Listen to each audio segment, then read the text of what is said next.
जीवन में ऐसी उत्तम संस्कारमयी शिक्षा का होना अनिवार्य है। हमारे मनीषियों का विशेष आदेश, अपने बच्चों को जो शिक्षा दिलाएं वो संस्कारमयी शिक्षा का होना बहुत अनिवार्य है।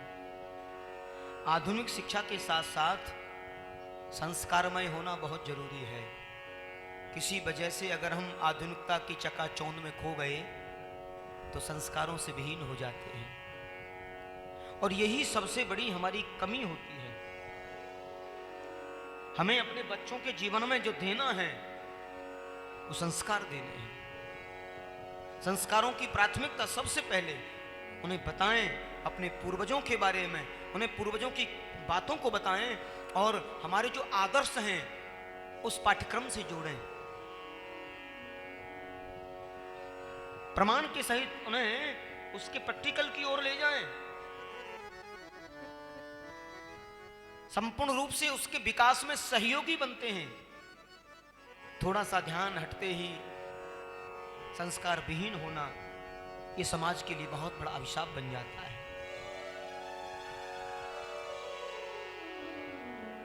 माता शत्रु पिता बैरी ये न बालो न पाठिता।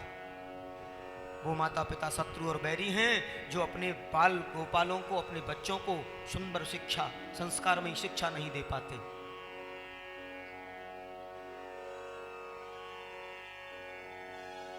आज हमारे कुछ अध्यापक लोगों से मुलाकात हुई और उसमें चर्चा हो रही थी। शिक्षकों से जब मुलाकात होती है ना तो शिक्षा की बातें जरूर होती हैं। तो श्रीमान जी बोल रहे थे कि सबसे इजी अगर इस दुनिया में कुछ है इस समय तो वो है शिक्षा। हाँ, ये वास्तविकता है। मनुष्य जीवन की अगर कोई पूर्णता है तो वो है शिक्षा। हमारे गुरुदेव कहते थे कि बेटा अगर जो जीवन में व्यक्ति शिक्षा ग्रहण नहीं कर पाया, जो पढ़ नहीं पाया, वो समझ लेना वो मनुष्य नहीं हो पाया है, वो पूर्ण मनुष्य नहीं बन पाया है। उसको शिक्षित होना, संस्कारित होना अनिवार्य है, तभी वो पूर्ण मनुष्य कहलाने का अधिकारी है, अन्यथा वो अपूर्ण कहलाता है। अपूर्ण।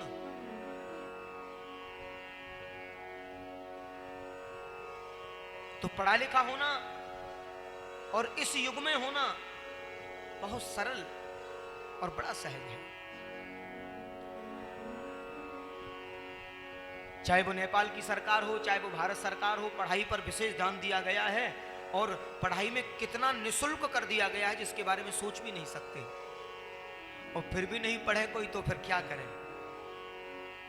पढ़ना और आगे बढ़ना, यही जीवन की सार्थकता है। एक बार प्रेम से बोलिए राधे राधे। राधे राधे राधे।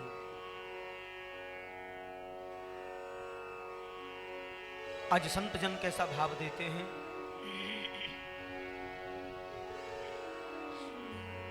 तो संस्कारों का होना बहुत जरूरी है। उन ब्रजवासियों में वो संस्कार हैं, उनके हृदय में, आइए उसी कथा पर चलते हैं, उनके हृदय में भगवान के आगमन की प्रतीक्षा है। मैंने कहा ना, उपलब्धि के लिए प्रतिज्ञा का होना और प्रतीक्षा का होना। किसी भी उपलब्धि के लिए प्रतिज्ञावान होना और प्रतीक्षावान होना। कृष्ण प्रेम की प्रतिज्ञा है। कृष्ण हमारे हैं, हमारे ही रहेंगे। और उनके आगमन की प्रतीक्षा है कि कृष्ण आएंगे, निश्चित आएंगे, जरूर आएंगे। रोज भोर में आते हैं, उसी मार्ग पर आकर के बैठ जाते हैं, और रोज शाम होती है, सूर्य अस्त होता है, अपने घरों को चले जाते हैं। आज नहीं आए तो वो कल जरूर आए, हमारा विश्वास नहीं टूट सकता।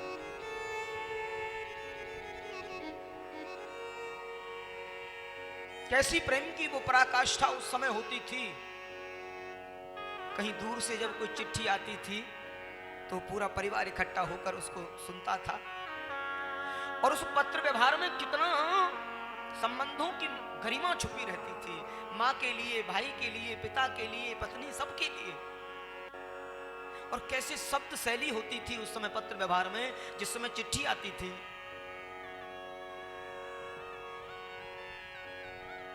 और कितने महीनों बाद, वर्षों बाद फिर उधर से जवाब में पत्र व्यवहार में जाता था।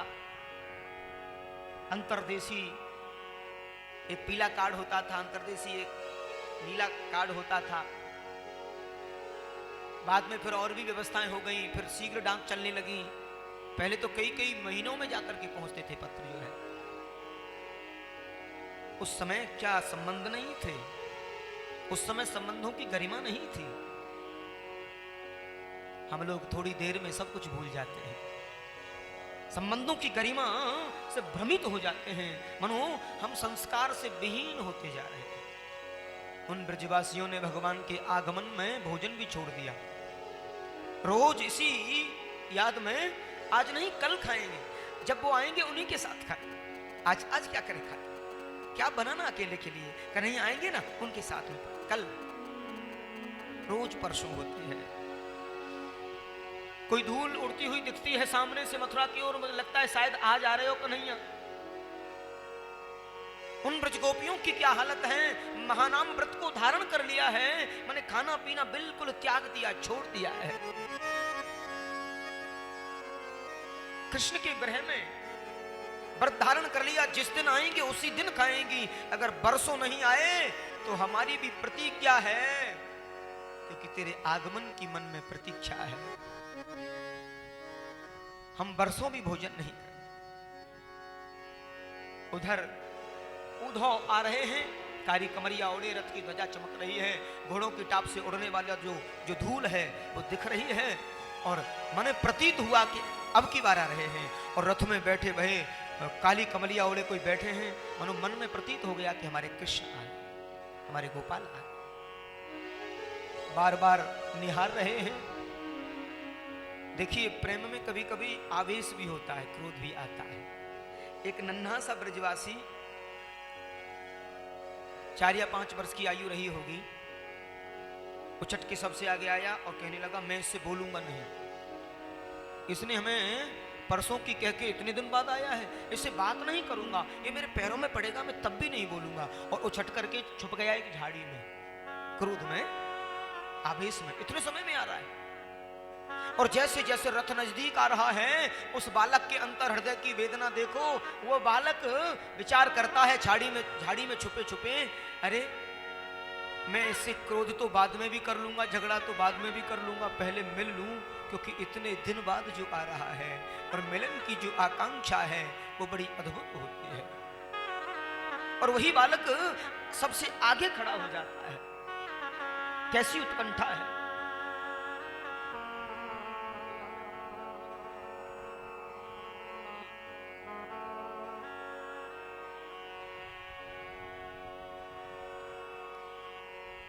एक बार प्रेम से बोलिए, राधे राधे राधे राधे।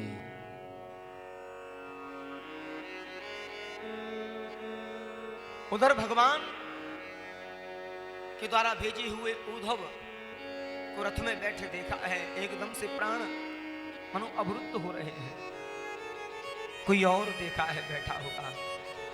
जैसे ही उद्धव ने ब्रज की रज में चरण रखे, ब्रज की रज से विचित्र आकर्षण मिला है। सभी ब्रजवासी, ब्रजगोप ग्वालों ने, ब्रजांगनाओं ने, सबने मिलकर जय श्री कृष्ण कहा है। जय श्री कृष्ण, प्रणाम। उद्धव विचार करते हैं, ये भले ही अनपढ़ हैं, इनमें संस्कार तो है। हाँ, उद्धव ने कहा, मुझे यशोदा मैया नंद बाबा से मिलना है।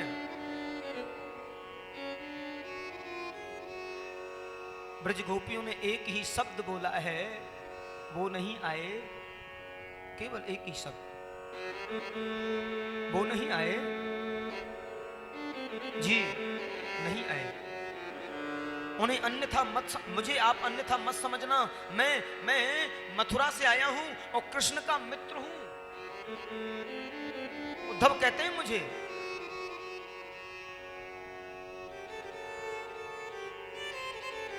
उसके बाद में कुछ बोला नहीं, शांत हो गई।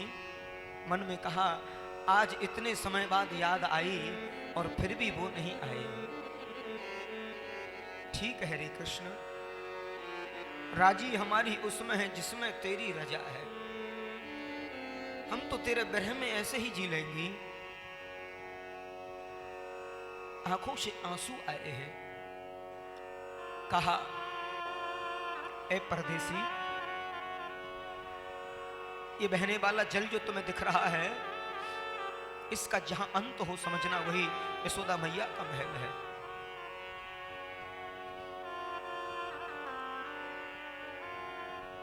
आचार्य सुखदेव कहते हैं, राजन, ये जो बहने वाला जो जल था, ये कोई नदी नाला या कोई नहर नहीं है। क्या है ये? बोले, मैया यशोदा की आंखों से निकलने वाले आंसू, ब्रज गोपियों की आंखों से निकलने वाले आंसू।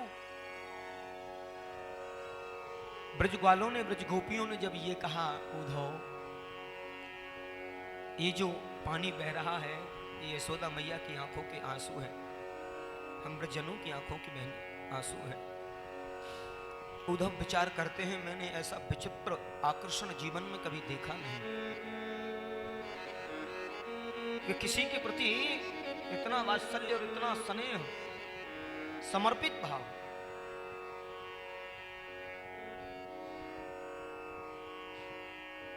आज जैसे ही उद्धव गए हैं, नंद बाबा से मिले हैं, कृष्ण के बिरह में पूरा शरीर एकदम जर्जर हो गया है, सूख गया है बदन। रह रह के कृष्ण की याद आती है। कई बार तो नंद बाबा विचार करते हैं, मेरे बुढ़ापे का सहारा था, मैं सोचता था कि वो मेरे बुढ़ापे की लाठी बनेगा, मुझे छोड़कर चला गया। ऐसी कौन सी गलती हो गई रे मेरे से, उसकी याद में। लेकिन किसी से कहते नहीं हैं, अकेले अकेले विचार करते हैं। पूरा शरीर जर्जर हो रहा है, लाठी के सहारे चल रहे हैं।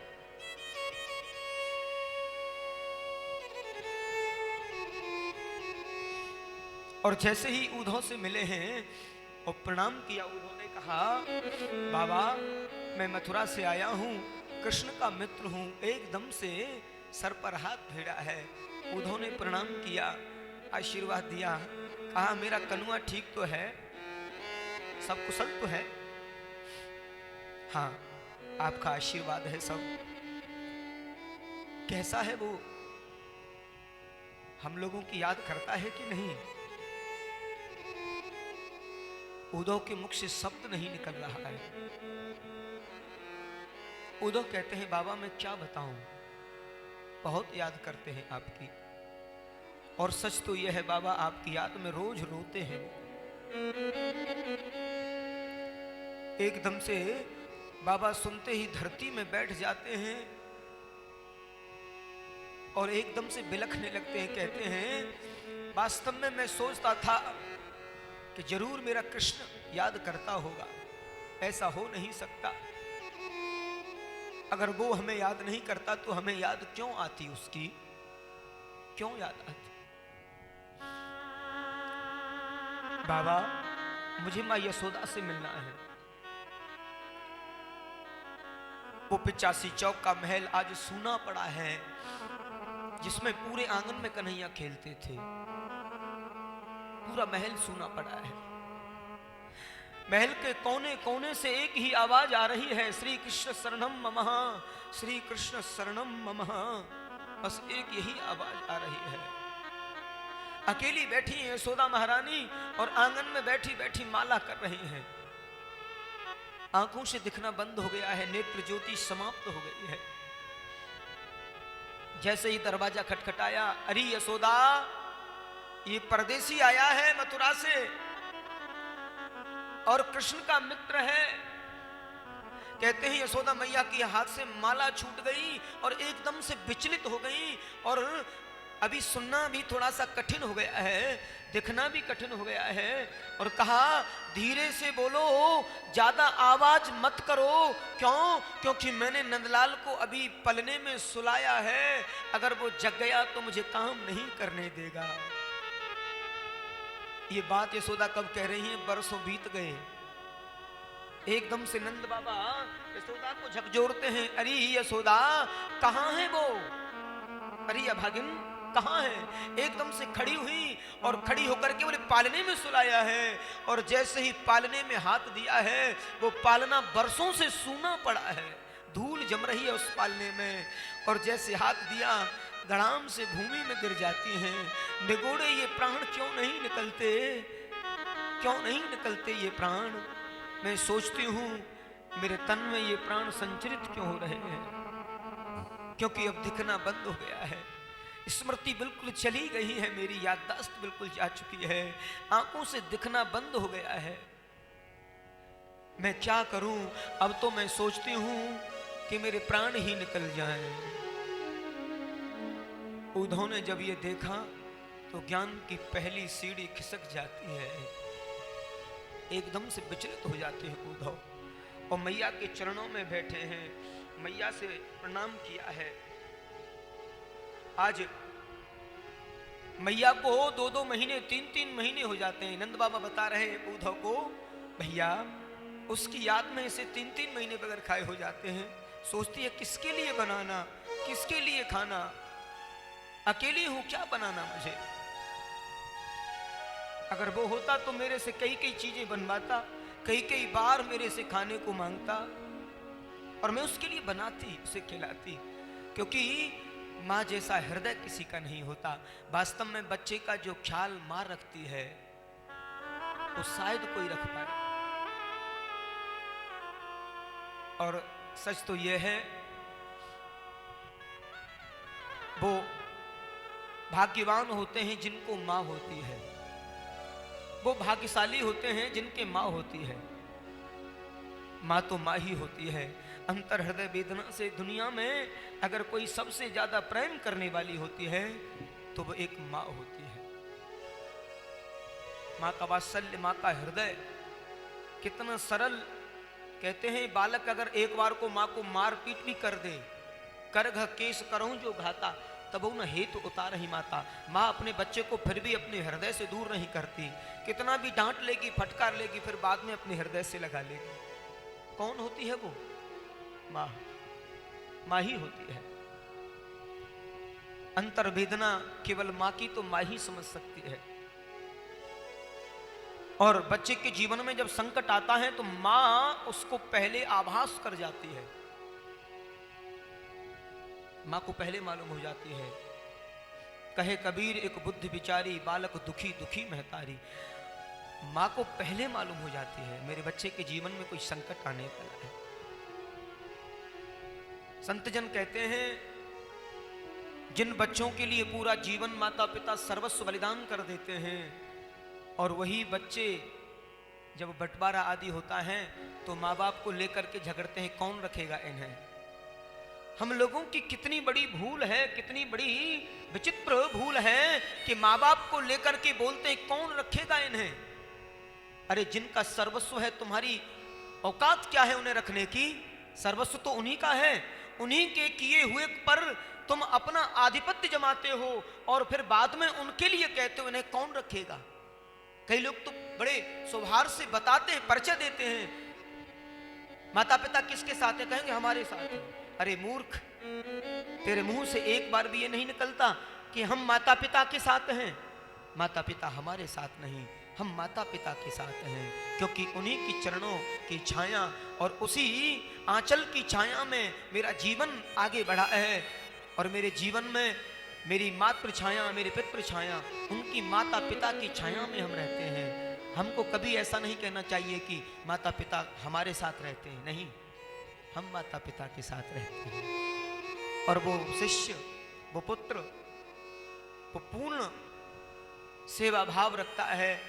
हाँ, कई लोग मतलब का भाव भी रखते हैं, लेकिन माता पिता की सेवा में कभी भी त्रुटि ना आए। क्यों? क्योंकि जब तक इनकी छत्र छाया बनी हुई है तब तक दुनिया की सभी खुशियां तुम प्राप्त कर लोगे, और जिस दिन ये बरदहस्त उठ जाएगा सर से, उस दिन अकेले पड़ जाओगे। कोई सलाह देने वाला भी नहीं होगा, कोई बताने वाला भी नहीं होगा। आचार्य सुखदेव कहते हैं राजा परीक्षित, पूरी रात बैठ करके मां की चर्चा हुई और मां कहने लगी, उद्धव मेरा कन्हुआ मेरी याद करता है कि नहीं, इस अभागिन यशोदा की याद करता है कि नहीं।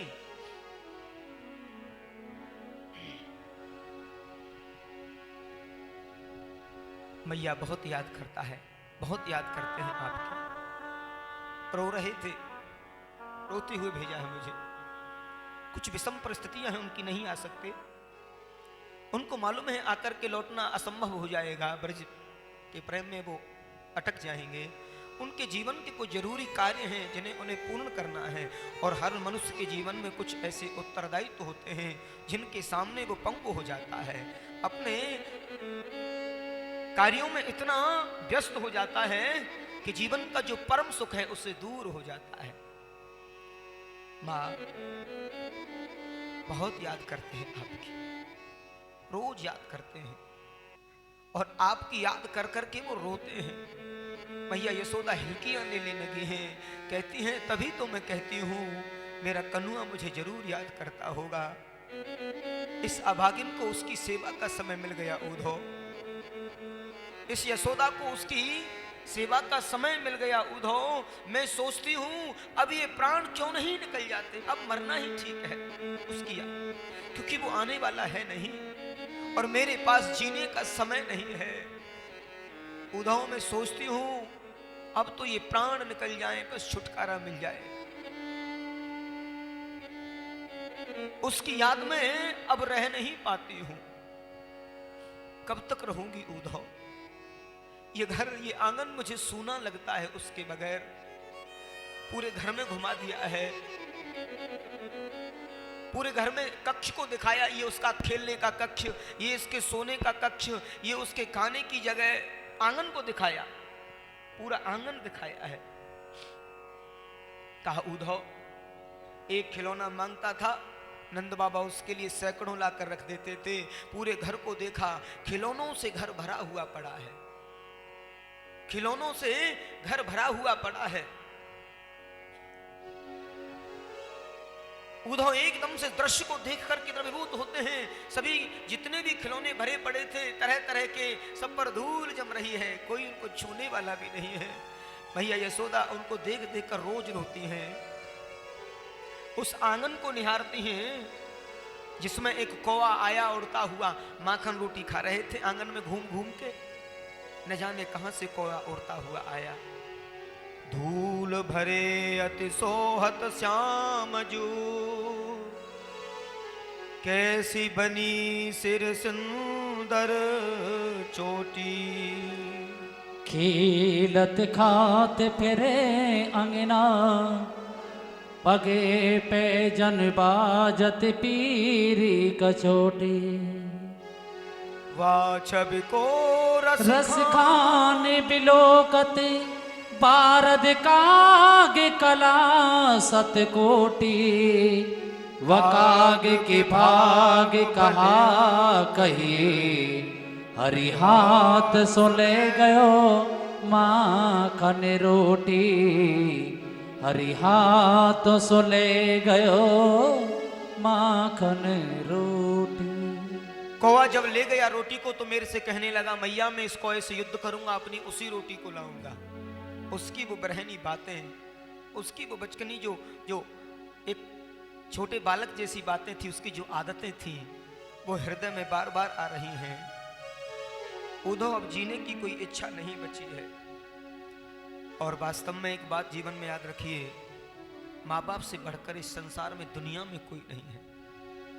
उद्धव मैं सोचती हूं अब ये प्राण क्यों नहीं निकल जाते। मुझे लगता है वो मुझसे रूठ करके चला गया है, मेरे से दूर चला गया है।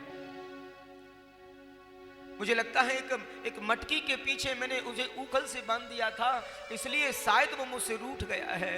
मैं बार बार सोचती हूँ इस यशोदा से कौन सी ऐसी गलती हो गई, आज तक वो बात समझ में नहीं आई उद्धव मेरी, कि मुझसे इतना दूर क्यों चला गया है उद्धव, क्यों चला गया है। उद्धव वो ठीक से रहता भी है या नहीं मुझे नहीं पता। मैं सोचती हूँ बालक कहीं भी जाए, जाते समय माँ की अंतर वेदना बिलकती है। और माँ बार बार उसको याद दिलाती है जाते समय, और कुछ कहे न कहे, बस बेटा अपने खाने पीने का ख्याल रखना, अच्छे से रहना, चिंता तो बिल्कुल मत करना। और देखो माँ बाप कितने त्यागी होते हैं, अपने जीवन में कोई शौक मौज करें न करें, अपने बच्चों को संपूर्ण व्यवस्था देते हैं। मेरे जीवन में जो सुख मैं नहीं ले पाया वो अपने बच्चों को दूं, ये हर माता पिता की एक उत्कंठा होती है। और वही बालक आगे चलकर माँ बाप को जब दुख देते हैं तो हृदय विदीर्ण हो जाता है। जिनके लिए पूरा जीवन त्याग में लगा दिया, जिनके लिए पूरा जीवन समर्पित कर दिया, और वही बालक माँ बाप को आगे सुख नहीं पहुंचा पाते, सुख तो क्या, दो शब्द उनसे सही नहीं बोल पाते, कितना आघात होता है माता पिता को, कितना कष्ट होता है। क्या यही हमारी संस्कृति है? पूरी रात बैठ करके चर्चा हुई, यशोदा की आंखों से आंसू आ रहे हैं। आज प्रेमी जन, रसिक जन रसिकों से मिल रहे हैं। उद्धव चरणों में लेट जाते हैं, माँ सबसे पहले तो मुझे क्षमा करना, मैं प्रणाम करता हूं, मेरे जैसे करोड़ों ज्ञानी तुम्हारे चरणों में बार दिए जाएं तो भी कम पड़ेंगे यशोदा मैया, क्योंकि आप वो नहीं हो जो मैंने सोचा था, आप वो नहीं हो, इसलिए मैं प्रणाम करता हूं आपको। उद्धव के ज्ञान की दूसरी सीढ़ी खिसक जाती है, आंखों से झरझर आंसू आ रहे हैं, कृष्ण को बार बार विरह में याद कर रहे हैं। हे बालकृष्ण, वास्तव में आपका रोना ठीक था, मैं आपको पता नहीं क्या समझ रहा था, यहाँ एक पल भी आपके बगैर ये रहना नहीं चाहते, इसलिए आप विरह में हो, और मैं चाहता हूं अंतर हृदय से, हे जगदीश्वर, इन ब्रज परिकर ब्रजजनों को, माता को, उन ब्रजवासियों को अब कष्ट मत पहुंचाइए। हे जगदीश्वर, आप शीघ्र ही आने की चेष्टा करें। उद्धव मन ही मन प्रार्थना कर रहे हैं, का मां, मैं उन ब्रज गोपियों से मिलना चाहता हूं, मां भगा का दर्शन करना चाहता हूं। भगवान सुखदेव कहते हैं, उद्धव जैसे ही गए हैं, एक बगीचे में किशोरी जी, लाडली जी बैठी हैं, चारों तरफ से ब्रज गोपियों ने घेर रखा है, कोई श्रृंगार नहीं किया है, कोई श्रृंगार नहीं है। किसके लिए श्रृंगार?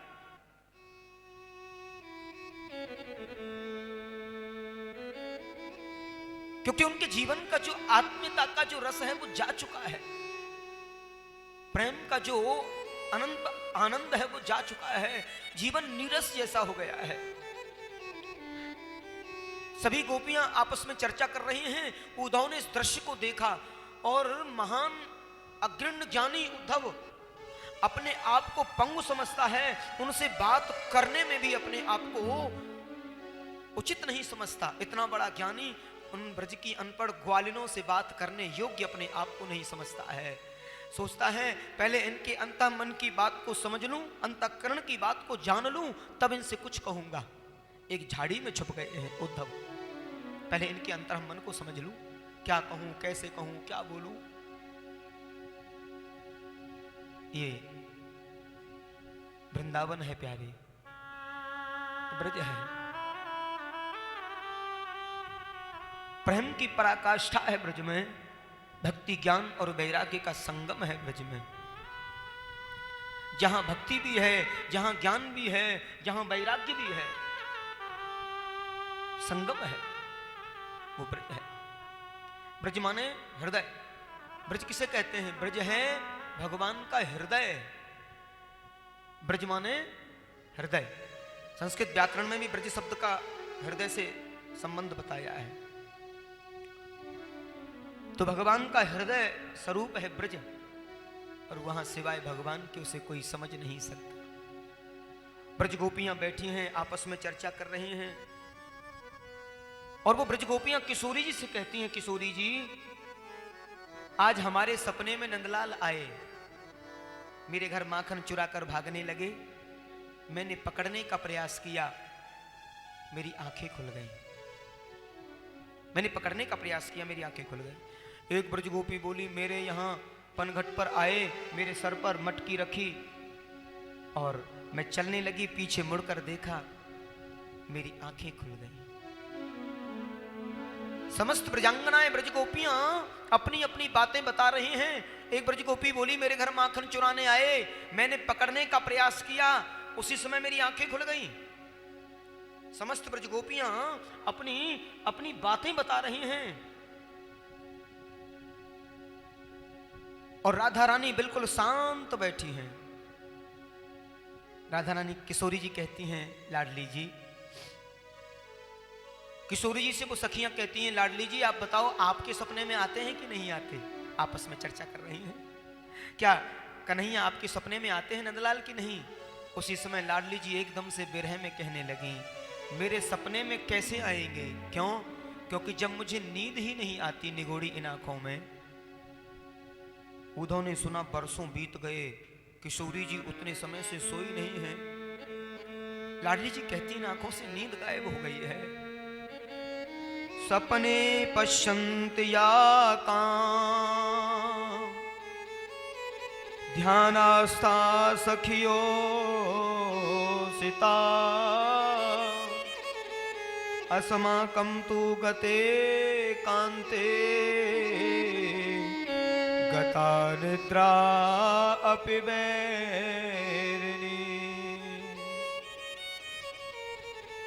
किशोरी जी कहती हैं, स्वप्न तो उनको आएंगे जिन्हें नींद आएगी, मुझे तो नींद भी नहीं आती। निगोड़ी इन आंखों ने अब तो बिल्कुल नींद को भी त्याग दिया है, और जब मैं सोऊंगी नहीं तो स्वप्न कहां से देखूंगी। उद्धव सुन रहे थे, एकदम से विचलित हो गए। इतने समय थे, आज तक सोई नहीं है। नींद न आए रे, चैन न आए रे, जीवन सारा बीता जाए, श्याम न आए रे। नींद न आए रे, चैन न आए रे, जीवन सारा बीता जाए, श्याम न आए रे।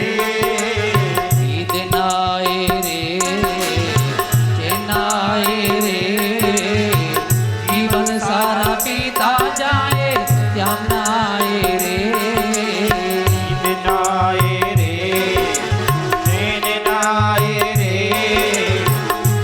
सारा बीता जाए, श्याम न आए रे। पल पल जाए, छिन छिन जाए, कैसे करो मैं हाय। पल पल जाए, छिन छिन जाए, कैसे करो मैं हाय। नींद न आए रे, चैन न आए रे, जीवन सारा बीता जाए, श्याम न आए ओ।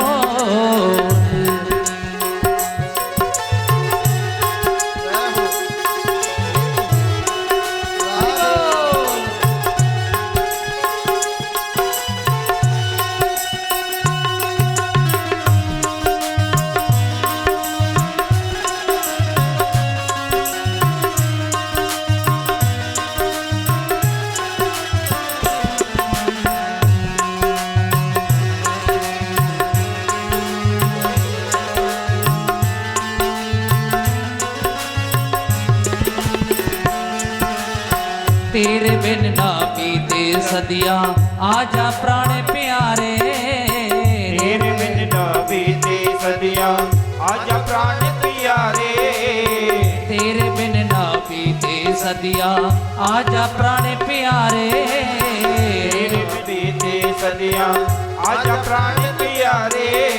तड़पत ही दिन जाए, तेरे बिन नैनन बहे पनारे। प्यारे नैनन बहे पनारे, मोहन नैनन बहे पनारे।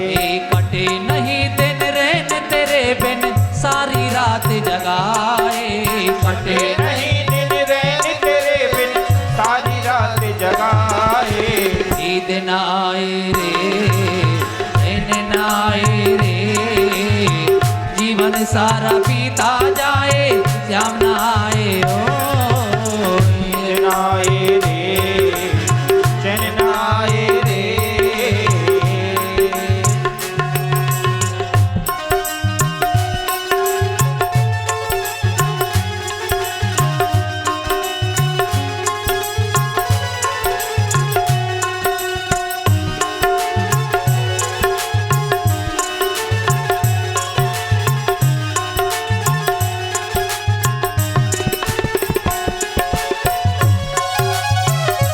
श्यामा रे मुख सूख गया यदि रोते हुए, मुख सूख गया यदि रोते हुए, फिर अमृत भी बरसाया तो क्या, अमृत ही बरसाया तो क्या, हम सिंध या पार में डूब चुके, फिर नाव किनारे मिलाया तो क्या, फिर नाव किनारे फैलाया तो क्या, फिर नाव किनारे फैलाया तो क्या। युग लोचन बंद हमारे हुए, जय जय युग लोचन बंद हमारे हुए, फिर निष्ठुर तू मुस्काया तो क्या, ये जीवन ही न रहा जग में, फिर आकर दर्श दिखाया तो क्या, फिर आकर दर्श दिखाया तो क्या, फिर आकर दर्श दिखाया तो क्या। ये श्याम सलोनी सा मेरी सूरत ने क्या जादू किया, श्याम सलोनी सा मेरी सूरत ने क्या जादू किया, श्याम सलोनी सा मेरी सूरत ने क्या जादू किया, श्याम सलोनी सा मेरी सूरत ने क्या जादू किया। तेरे दर्शन को मेरे प्यारे तड़प तड़प के जिया, प्यारे तड़प तड़प के जिया, प्यारे तड़प तड़प के जिया। एक झलक दिखला जा अब तो मन मेरा घबराए, एक झलक दिखला जा अब तो मन मेरा घबराए। नींद न आए रे, चैन न आए रे, जीवन सारा बीता जाए, श्याम न आए रे, नींद न आए रे, चैन न आए रे, जीवन सारा बीता जाए, श्याम न आए रे।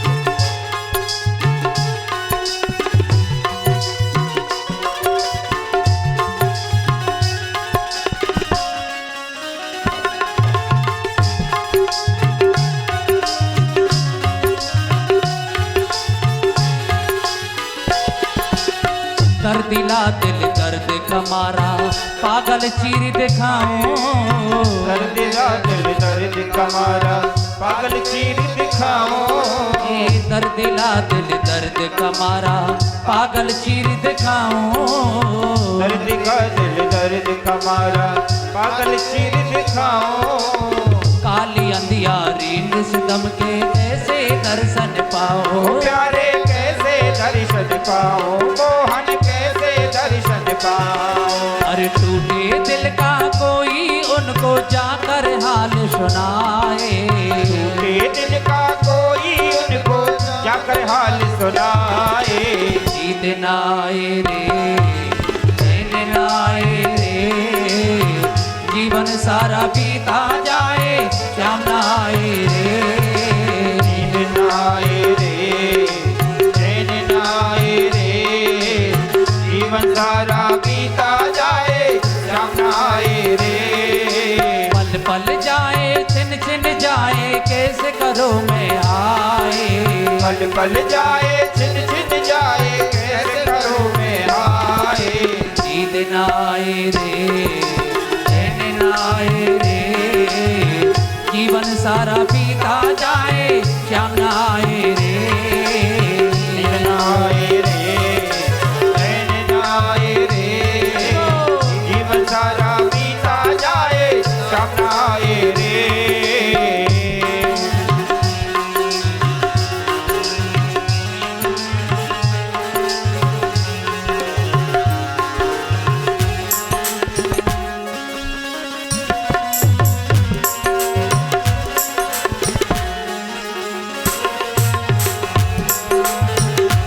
हरि बोल।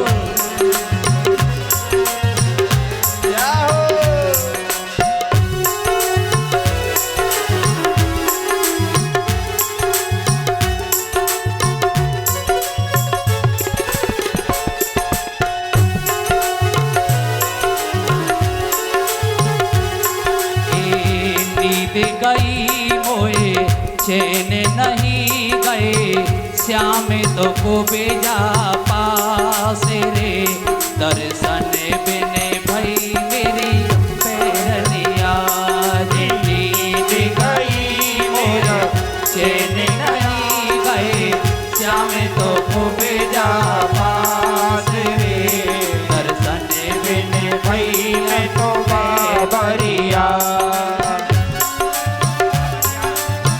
हरि बोल। जय हो हे हरि।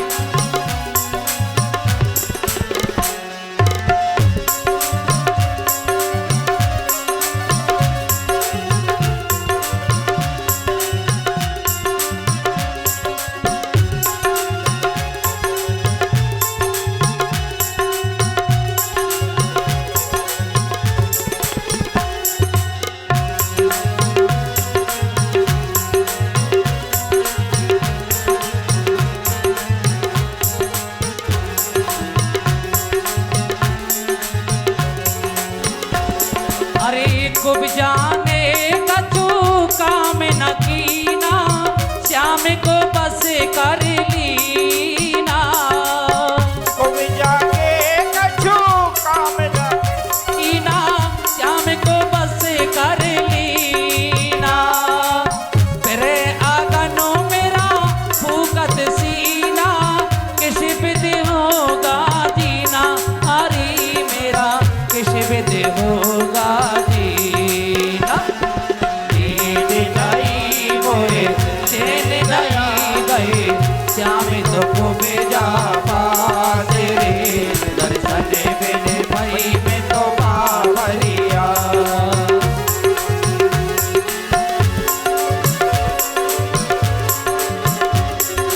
जय हो हे हरि। हरि बोल।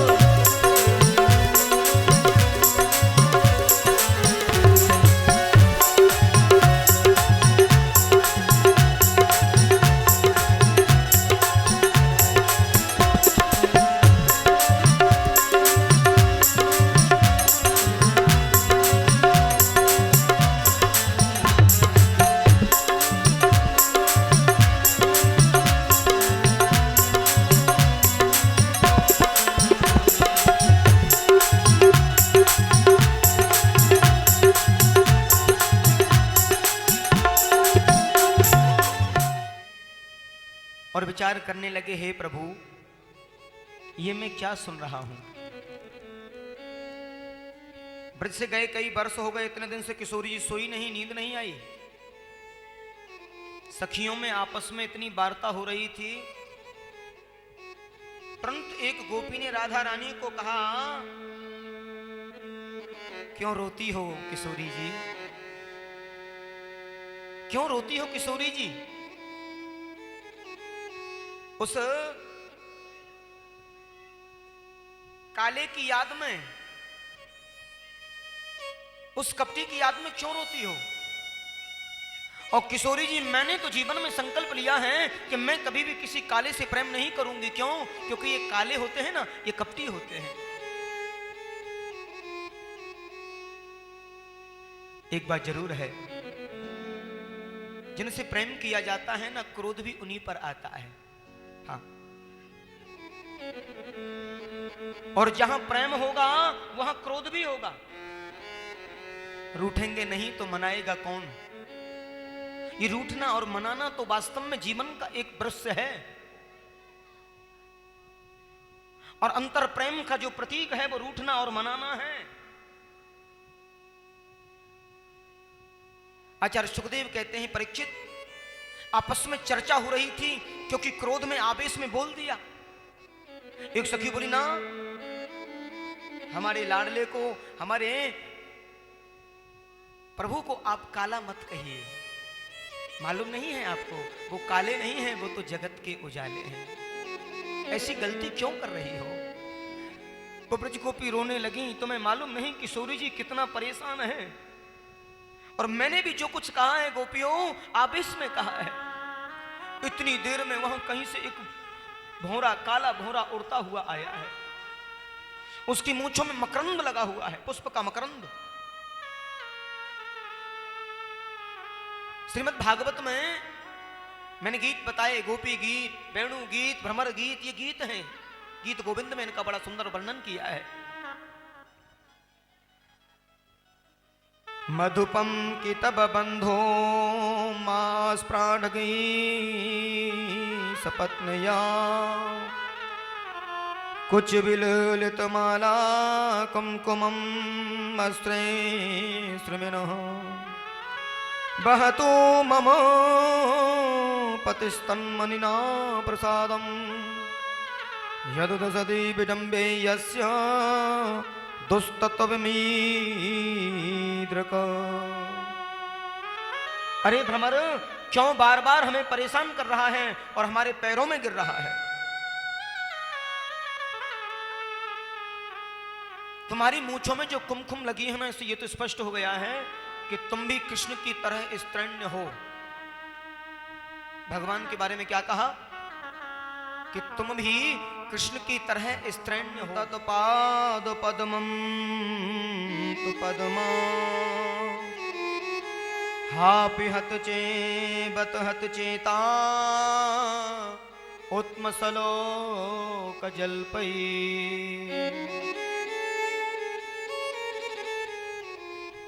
तुम भी उस कृष्ण की तरह कपटी हो, हम सब जानते हैं। उस भ्रमर ने संवाद किया है और यह सब देख रहे हैं। ऊधव झाड़ी में छुपे हुए भ्रमर से संवाद कर रहे हैं। इतनी बारीकी है कि एक जीव से संवाद कर रहे हैं, उड़ने वाले एक जीव से संवाद कर रहे हैं।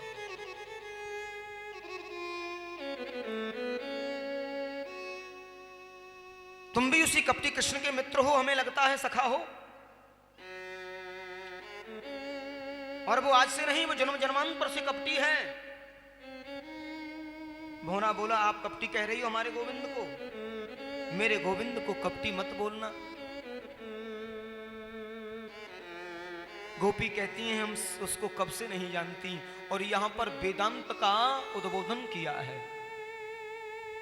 जिन ब्रज गोपियों को अनपढ़ गुंवार और ग्वालिन समझते थे, आज वो वेदांत का प्रतिपादन कर रही हैं।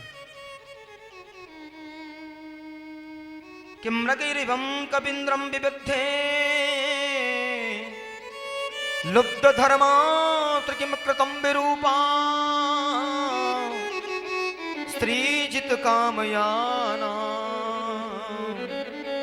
बलिमपि बलिमत्वा वेयेष्ट यद्वांगं क्षवद, यस्दलमसितं सख्येदुदस्य जस्तत्का कथा रथा। क्या बिगाड़ा था बेचारे बाली ने?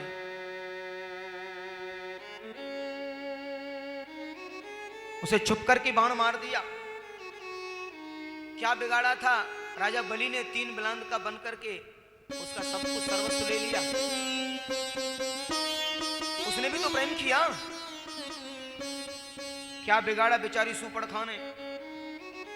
उसने भी तो प्रेम किया, उसके नाक कान काट डाले। हमको मालूम है जिसने भी उनसे प्रेम किया उसको कष्ट सहना पड़ा। भ्रमर, जिसने भी प्रेम किया उसके साथ ऐसा धोखा हुआ। मूर्ध्वज ने प्रेम किया, बेटे के सर पर आरा चलाना पड़ा। राजा हरिश्चंद्र ने प्रेम किया, डोम के घर बिछना पड़ा। राजा शिव ने प्रेम किया, अपने शरीर को काट कर तराजू में तोलना पड़ा। और भोरा, हमने भी प्रेम किया, आज पल पल क्षण क्षण मर रही हैं। हमने भी प्रेम किया ना, आज पल पल क्षण क्षण मर रही हैं।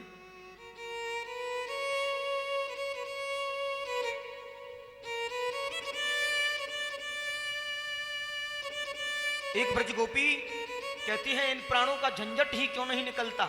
हम सोचते हैं अब तो निगोड़े ये प्राण निकल जाएं और बस अब ये शरीर का त्याग हो जाए, ये झंझट मिट जाए, बस मृत्यु आ जाए कैसे भी। क्योंकि उस कपटी को दया नहीं है। एक ब्रज गोपी बोली, आप बार बार कपटी बोल रही हो, कहीं इन्होंने जाके कह दिया ना उनसे तो सब कुछ बेकार हो जाए। जो हमारी तपश्चर्या है वो सब चली जाएगी। सखियों, आप ऐसा मत कहो। अगर इन्होंने कहीं जाकर के बोल दिया तो ये ठीक नहीं है।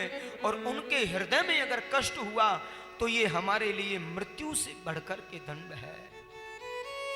सच्चे प्रेमी की यही पराकाष्ठा है। तत् सुखे सुखित्वम, उनके सुख में हमारा सुख है, उनके दुख में हमारा दुख है। क्यों? क्योंकि हमने बनावटी प्रेम नहीं किया, हमने सच्चा प्रेम किया है। हमने सच्चा प्रेम किया है। आज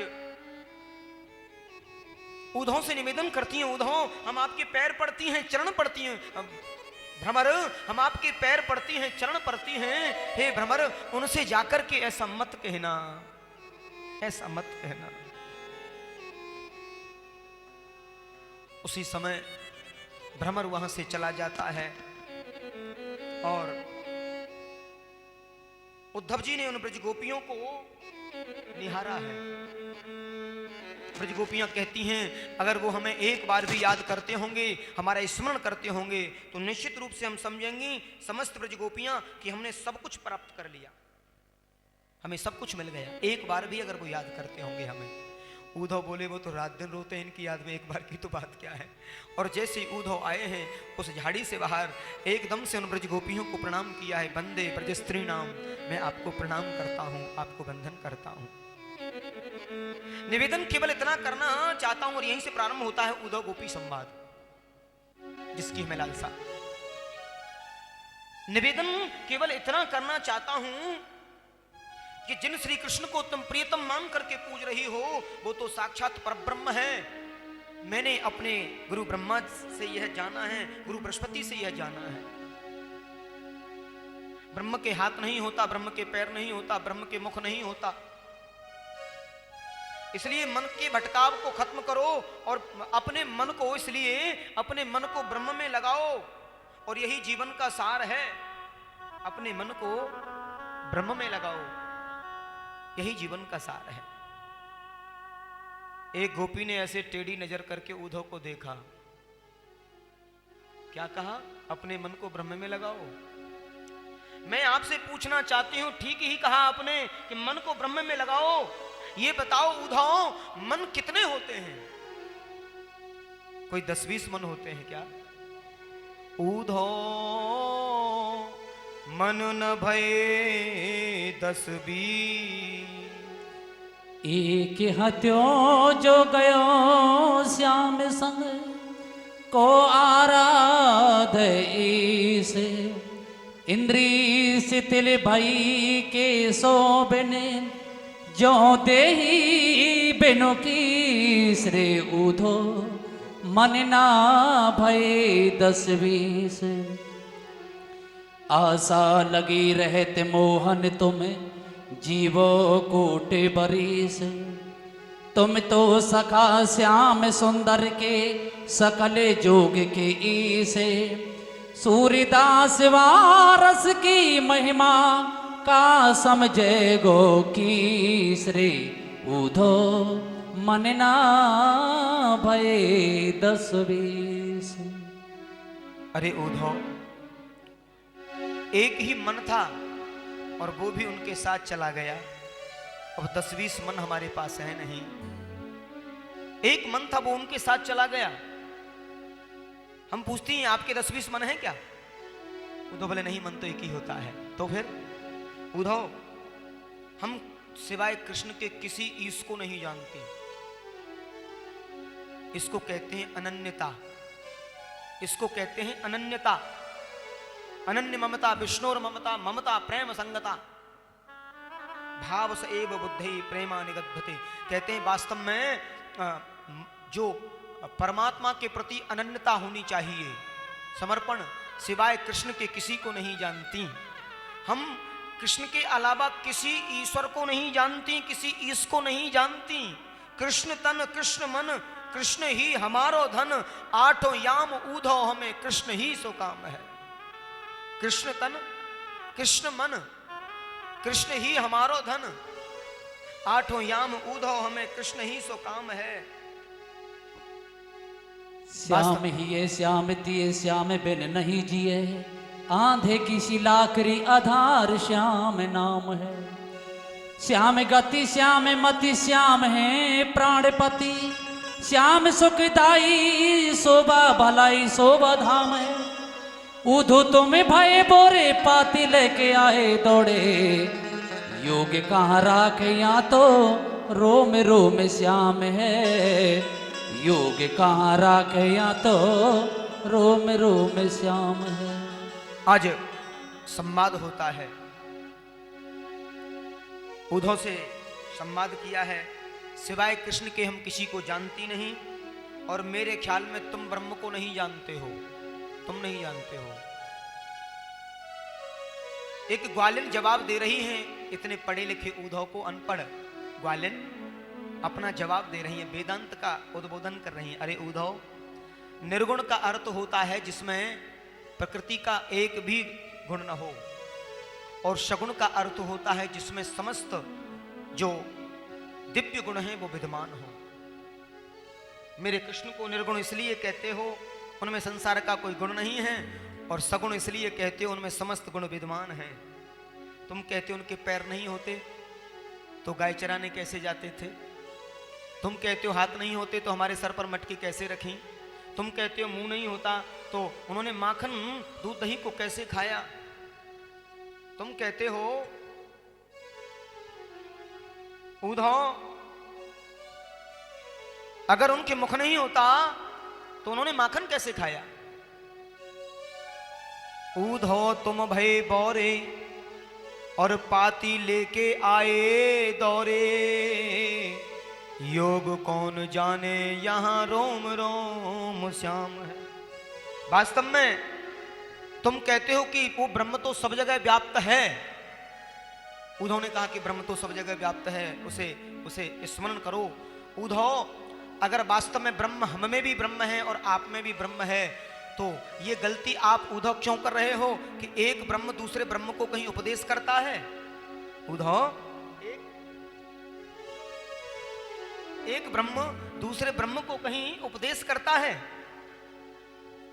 और ये गलती तुम नहीं कर रहे हो। हम में भी ब्रह्म है, तुम में भी ब्रह्म है, तो फिर एक ब्रह्म दूसरे को उपदेश करता है क्या? ये कहां का उपदेश? हम प्रेम दीवानी हैं, हरि प्रीत लगा कर चले गए, हम पथ पर पल के बिछा ना सके। मेरा चैन चुरा कर चले गए, उनको अपना हम बना ना सके। हुए जिसके लिए दीवाने हम, वो प्रेम की रीत को क्या जाने। हम जीवन भर ही तड़पती रही, वो आग लगा करे चले गए। अरे उद्धव, प्रेमी की भाषा को प्रेमी ही जानता है। अगर हमने प्रेम किया है उनसे तो वो भी हमसे जरूर प्रेम करता है। एक हाथ से ताली नहीं बजती है। हम प्रेम दीवानी हैं, वो प्रेम दीवाना।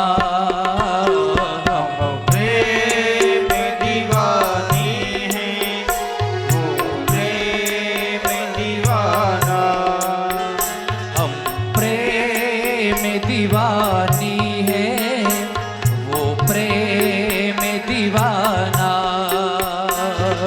प्रेम दीवानी है वो प्रेम दीवाना। ए उद्धव हमें ज्ञान की, ए उद्धव हमें ज्ञान की, ए उद्धव हमें ज्ञान की पोथी ना सुनाना। प्रेम दीवानी है हरि बोल।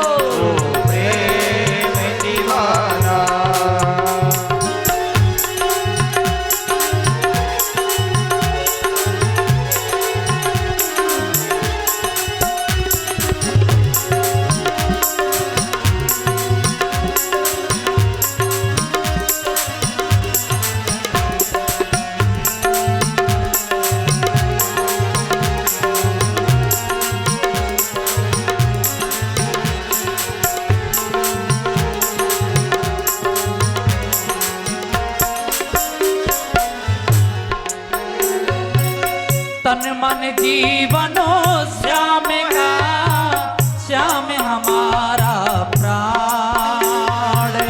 तन मन जीवन श्याम का, श्याम हमारा प्राण। अजी रोम रोम में बस रहा वो मत वाला श्याम। रोम रोम में बस रहा वो मत वाला श्याम। इस तन में अभियोग का, इस तन में अभियोग का नहीं कुछ भी ठिकाना। हम प्रेम दीवानी है, वो प्रेम दीवाना। हम प्रेम दीवानी है, वो प्रेम दीवाना। हम प्रेम दीवानी है, वो प्रेम दीवाना।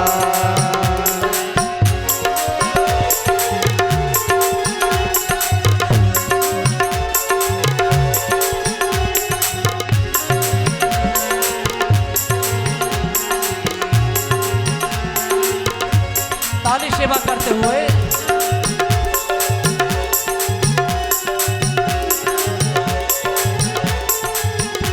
ऊधो तू, अरे ऊधो तू, ऊधो तू कहाँ पहचाने रे, जाके कांटो लगे वही जाने रे, जाके कांटो लगे वही जाने रे। ऊधो तू, अरे ऊधो तू, ए प्यारे ऊधो तू कहाँ पहचाने रे, जाके कांटो लगे वही जाने रे, जाके कांटो लगे वही जाने रे। ओ जाके कांटो लगे वही जाने रे।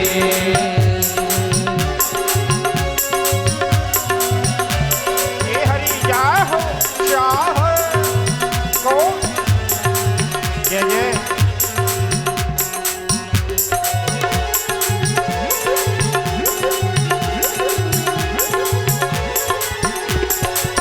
रोम रोम है श्याम का नहीं जोग की ठोर, ले गठरी जा ज्ञान की चले जाओ कमो। प्यारी राधा के मन में समाए चली, प्यारी राधा के मन में समाए चली। कार कपटी को जाए सुनैयो अली, कार कपटी को जाने तो नहीं हो अली। हमें तेरी कही ना माने रे, जाके कांटो लगे वही जाने रे, जाके कांटो लगे वही जाने रे। ऊधो तू, अरे ऊधो तू, जय जय। ऊधो तू कहाँ पहचाने रे, जाके कांटो लगे वही जाने रे, जाके कांटो लगे वही जाने रे। जाके कांटो लगे वही जाने रे। जाके कांटो लगे वही जाने रे। जाके कांटो लगे वही जाने रे। जाके कांटो लगे वही जाने रे। जाके कांटो लगे वही जाने